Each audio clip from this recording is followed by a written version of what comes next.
మనం sandwich ready చేసుకునే ముందు ప్రీహీట్ చేసుకోవాలి. ఇది లేని వాళ్ళకి ఎలా చేయాలో చూపిస్తాను. ప్రీహీట్ అయ్యేలోపు ఒక బ్రెడ్ స్లైస్ తీసుకుందామండి. ఇందాక ముందు వెనక బటర్ రాసా కదా, స్లైస్ తీసుకొని మనం తీసుకున్న స్టఫ్ అనేది దీని మీద స్టఫ్ చేసుకోవాలండి. ఓకే, ఇలా స్ప్రెడ్ చేసుకొని దాని మీద ఇంకొక స్లైస్ అనేది మనము 2 సైడ్స్ రాసుకున్నాం కదా, ఆ బ్రెడ్ పెడుతున్నాను. ఇలా సెట్ రెడీ చేసుకోవాలండి. చూసారు కదా, ఇదిగో ఇలా సెట్ రెడీ చేసుకోవాలి. సెట్ రెడీ చేసుకొని గ్రిల్ మిషన్ లో పెట్టాలి.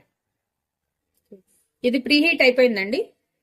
సో చూసారు కదా, ప్రీహీట్ అయింది. ఇట్లా పెట్టేసేసి క్లోజ్ చేస్తున్నాను. లాక్ ఉంటుంది. జస్ట్ ఫ్యూ సెకండ్స్ ఏనండి, ఎంతసేపు పట్టదు మనకి ఇది రావటానికి. శాండ్విచ్ బ్రెడ్ రెడీ అయిపోయింది. ఇప్పుడు గ్రిల్ మిషన్ లేని వాళ్ళకి ఎలా చేయాలో చూపిద్దాం.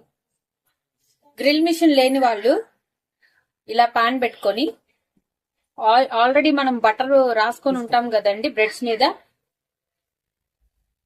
ఇలా పెనం పెట్టుకొని ఫస్ట్ శాండ్విచ్ బ్రెడ్ ని కాల్చుకోండి. ఫస్ట్ రెండు వైపులు కాల్చుకోండి. రెండు వైపులు కాల్చేసుకొని మధ్యలో స్టఫ్ అనేది పెట్టేసుకుంటే సరిపోతుందండి. మిషన్ లేని వాళ్ళు ఇట్లా అయినా చేసుకోవచ్చు.